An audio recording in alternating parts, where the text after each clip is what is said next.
Assalamualaikum warahmatullahi wabarakatuh. Perkenalkan, nama saya Raisa Caya Kamiasari, NIM 2411127. Nah, dan saya membuat video ini untuk memenuhi tugas fikih muamalah. Nah, di sini saya akan mengambil kasus yang pertama, riba dan fintech lending. Nah, platform fintech memberikan pinjaman dengan memotong biaya administrasi dan biaya layanan aplikasi di awal pencairan dana. Nah, akibatnya pinjaman tidak menerima dana secara penuh, tetapi tetap diwajibkan mengembalikan pokok pinjaman berdasarkan jumlah plafon awal ditambah bunga. Praktik ini sangat merugikan pinjaman karena dapat tambahan pembayaran tidak berbanding dengan dana yang diterima. Nah, ilustrasi perhitungan platform pinjaman yang pertama 1 juta. Nah, biaya administrasi atau layanan dipotong 500 dipotong di awal. Nah, dana diterima yaitu jadi 4.500.000. Nah, pengembalian dihitung dari 5 juta plus bunga. Pinjaman harus menikmati manfaat sebanyak 4.500.000, tetapi harus mengembalikan lebih dari 5 juta. Nah, analisis menurut perspektif riba, praktik pemotongan biaya di awal pinjaman disebut lebih tepat dikategorikan sebagai riba qad, yaitu setiap tambahan manfaat atau keuntungan yang disyaratkan dalam akad pinjaman atau qad. Sejak awal, akad pemberi pinjaman telah mensyaratkan adanya keuntungan berupa bunga dan berbagai biaya yang menambah beban pinjaman. Selain itu, praktik tersebut juga mengandung unsur riba nasi'ah karena terdapat tambahan pembayaran yang berkaitan dengan penanggungan waktu pelunasan utang. Dengan demikian, kasus ini mengandung 2 unsur riba sekaligus, namun unsur yang paling dominan adalah riba qad karena keuntungan lebih disyaratkan sejak akad dibuat. Nah, riba qad atau dominan, tambahan manfaat atau keuntungan yang disyaratkan dalam akad pinjaman. Keuntungan telah disyaratkan sejak awal akan dibuat. Nah, riba nasi'ah, tambahan pembayaran yang berkaitan dengan penanggungan waktu pelunasan utang.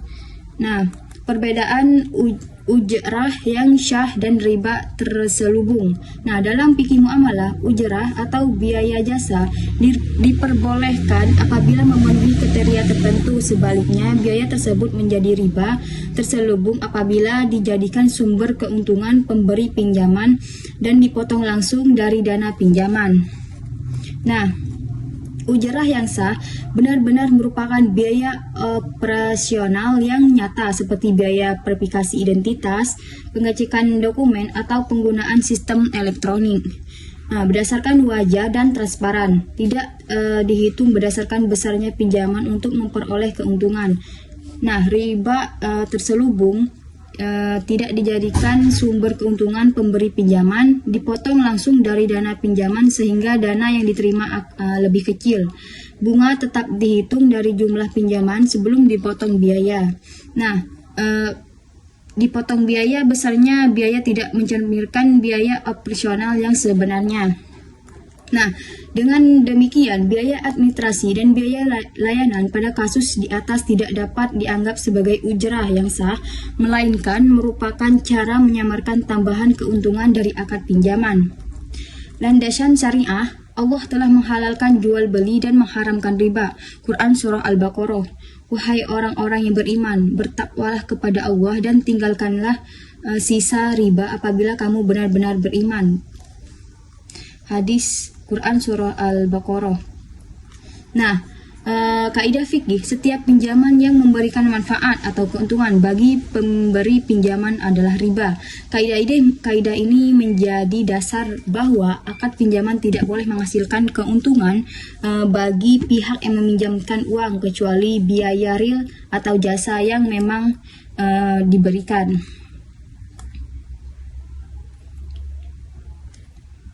Nah, fatwa Dewan Syariah.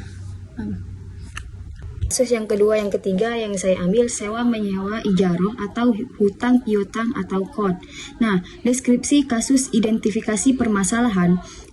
deskripsi kasus, lembaga keuangan syariah menawarkan pembiayaan kepemilikan rumah menggunakan akad ijarah, ijarah muntahiyah, bit tamil atau IMTB. Nah, dalam akad tersebut, nasabah menggunakan rumah sebagai penyewaan atau mustajir, sedangkan pemilikan rumah masih berada pada bank syariah sebagai pemberi sewa atau mujir, sehingga seluruh kewajiban akad selesai dipenuhi. Selama masa sewa berlangsung, rumah mengalami kerusakan pada bagian atap dan dinding akibat usia bangunan sehingga manfaat rumah sebagai objek sewa mulai berkurang. Nah, Bank Syariah menolak melakukan perbaikan dengan alasan bahwa kontrak telah memuat klausul yang menyatakan segala bentuk perawatan dan perbaikan aset menjadi tanggung jawab penyewaan. Penolakan tersebut menimbulkan pertanyaan mengenai kesesuaian klausul dengan prinsip akad ijarah, pembagian tanggung jawab antara pemilik dan penyewa, serta kemungkinan adanya unsur gharar dalam akad. Analisis berdasarkan prinsip dasar akad ijarah. Dalam fikih muamalah, akad ijarah merupakan akad pemindahan hak manfaat atau manfaah atas sesuatu barang dengan pembayaran sewa atau ujrah, sedangkan kepemilikan barang tetap berada pada pihak pemberi sewa. Nah, menurut Wahbah al-Zuhaili dalam Al-Fiqh al-Islami wal Idalatuhu, dapat menikmati oleh objek yang disewakan harus tetap berada dalam kondisi yang memungkinkan. Manfaatnya dapat dinikmati oleh penyewa selama masa akad. Nah, konsekuensi hukum dari prinsip tersebut adalah pemilik barang tetap memikul seluruh resiko yang melekat pada kepemilikan atau ownership risk. Nah, penyewa hanya berkewajiban menjaga barang yang digunakan sebagai layaknya seorang pengguna yang baik dan bertanggung jawab atas kerusakan yang ditimbul akibat kelalaian atau penyalahgunaan. Nah, analisis bertanggung jawab perbaikan kerusakan atau struktural. Kerusakan dalam akad ijarah dibedakan menjadi dua kategori. Yang pertama, kerusakan struktural dan kerusakan akibat kelalaian penyewaan. Nah, kerusakan struktural tanggung jawab atau pemilik. Atap bocor karena usia pembangunan. Yang kedua, dinding retak akibat penurunan struktur. Yang ketiga, pondasi mengalami kerusakan. Yang keempat, kerusakan akibat bencana alam atau kualitas pembangunan. Nah, kerusakan akibat kelalaian penyewaan. Yang pertama, merusak pintu atau jendela, mengubah pembangunan tanpa izin. Yang ketiga, merusak instalasi listrik karena penggunaan yang tidak disemestikan. Analisis kasusnya, pada kasus ini kerusakan terjadi akibat usia pembangunan bukan akibat kesalahan nasabah. Berdasarkan prinsip fikih muamalah, bank syariah sebagai pemilik rumah berkewajiban memperbaiki kerusakan tersebut agar manfaat objek ijarah tetap dapat dinikmati menyewa sampai berakhirnya akadnya. Nah, analisis klausul kontrak dan unsur gharar. Nah, klausul yang menyatakan bahwa seluruh bentuk perawatan yang perbaikan menjadi tanggung jawab penyewaan bertentangan dengan karakteristik dasar akad ijarah. Dalam akad sewa, hak memperoleh manfaat dari pembiayaan sewa harus diimbangi dengan kewajiban pemilik untuk menjaga keberlangsungan manfaat barang yang disewakan. Ketidakseimbangan hak dan kewajiban apabila seluruh resiko kepemilikan dipindahi kepada penyewa, maka bank memperoleh keuntungan berupa pembayaran ujrah tanpa menanggung resiko atas barang yang masih menjadi miliknya. Nah, unsur gharar dalam klausul tersebut juga menimbulkan unsur gharar karena penyewaan tidak mengetahui secara jelas batas tanggung jawab yang harus dipikulnya. Nah, dalil Al-Quran dan hadis, Quran surah Al-Maidah ayat 1. Ya A'udzubillahi minasyaitonirrajim. Bismillahirrahmanirrahim. Ya ayyuhallazina amanu aufu bil uqud. Artinya, wahai orang-orang yang beriman, penuhilah akad-akad itu. Ayat ini menegaskan bahwa setiap akad wajib dilaksanakan sesuai prinsip syariat. Klausul dalam akad tidak boleh bertentangan dengan hak dan kewajiban yang telah ditetapkan syariat. Nah, akidah ushuliyah, pendapat ulama dan fatwa DSN MUI. Nah, kaidah usuliyah pendapat ulama di mana hadisnya Kharaju bin Biddoman. Artinya, keuntungan memperoleh bersama bertanggung jawab atas risikonya. Nah, analisis berdasarkan prinsip dasar akad ijarah, klausul yang membebankan seluruh biaya perawatan dan perbaikan kepada penyewa tidak sepenuhnya sesuai dengan hukum syariat karena pengalihan risiko kepemilikan kepada pihak yang belum menjadi pemilik aset. Nah, sedangkan penyewa hanya bertanggung jawab atas kerusakan yang muncul akibat kelalaian dan kesengajaannya. Nah, berakhirnya akad ijarah. Kondisi berakhirnya ijarah yang pertama, masa sewa telah habis atau berakhir sesuai akad. Yang kedua, terjadi kerusakan pada objek sewa yang tidak dapat diperbaiki. Yang ketiga, salah satu pihak meninggal dunia menurut sebagian ulama. Yang keempat, adanya uzur atau halangan yang menghalangi pelaksanaan akad. Yang kelima, kesepakatan bersama antara pihak penyewa dan pemberi sewa.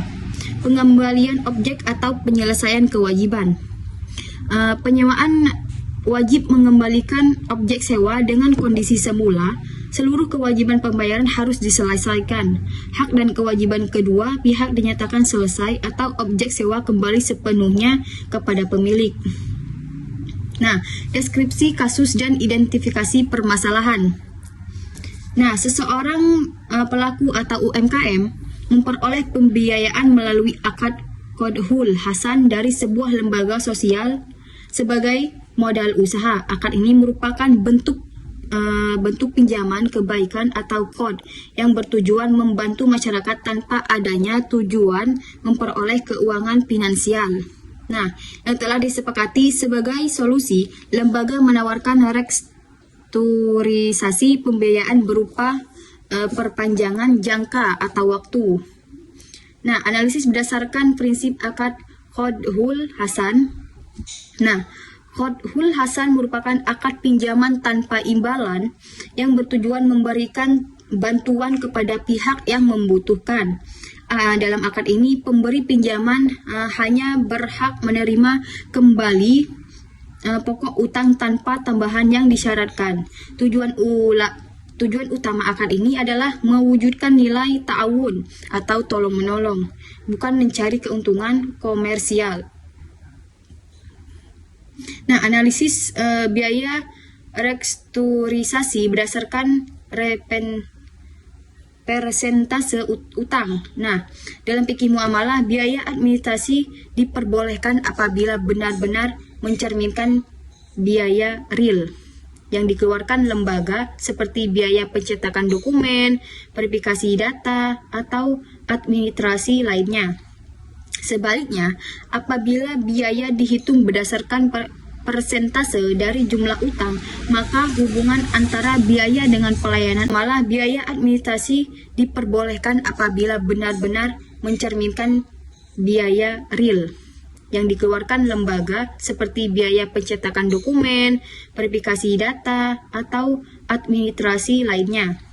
Sebaliknya, apabila biaya dihitung berdasarkan persentase dari jumlah utang, maka hubungan antara biaya dengan pelayanan administrasi menjadi tidak profesional.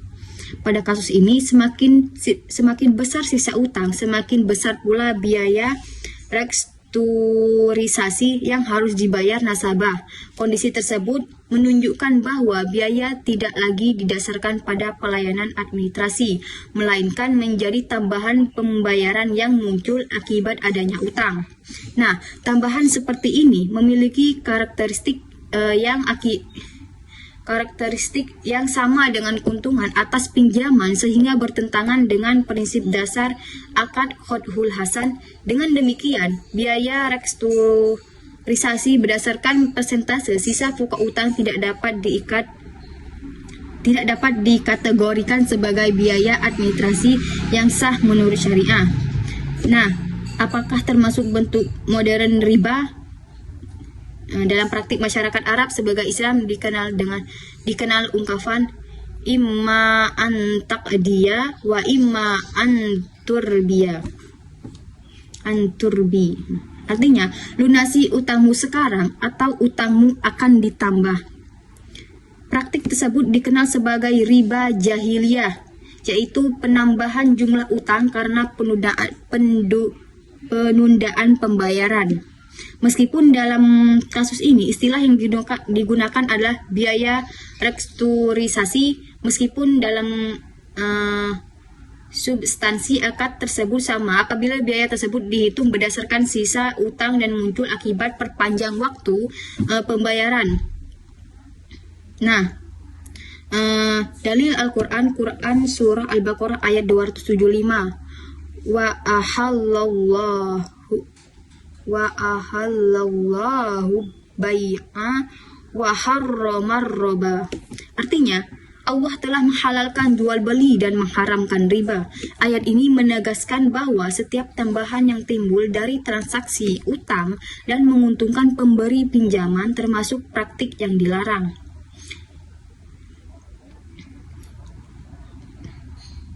Nah, solusi restrukturisasi yang bebas syubhat dan riba. Nah, yang pertama, memberi perpanjangan tenor tanpa penambahan pokok utang. Yang kedua, mengenakan biaya administrasi berdasarkan biaya real. Yang ketiga, memberi masa tenggangan apabila debitur benar-benar mengalami kesulitan ekonomi. Yang keempat, melakukan restrukturisasi melalui akad baru yang sesuai syariah apabila diperlukan. Yang kelima, apabila debitur benar-benar tidak mampu, lembaga dapat memberikan penghapusan sebagai kewajiban sebagai bentuk kepedulian sosial. Nah, hasil analisis kasus berdasarkan analisis fix muamalah, biaya restrukturisasi yang dihitung berdasarkan persentase sisa pokok utang tidak diperbolehkan karena tidak mencerminkan biaya administrasi yang sebenarnya. Nah, tambahan tersebut merupakan manfaat yang diperboleh pemberi pinjaman akibat adanya transaksi utang sehingga bertentangan dengan karakter akad Qadhul Hasan yang bersifat tabaruk. Nah, kesimpulannya, akad Qadhul Hasan merupakan akad sosial yang bertujuan membantu pihak yang membutuhkan tanpa mengharapkan keuntungan. Nah, penambahan biaya restrukturisasi yang dihitung berdasarkan persentase sisa pokok utang bertentangan dengan prinsip tabaruk karena biaya tersebut menjadi manfaat tambahan yang lahir dari transaksi utang. Nah, mungkin itu saja yang dapat saya sampaikan. Wassalamualaikum warahmatullahi wabarakatuh.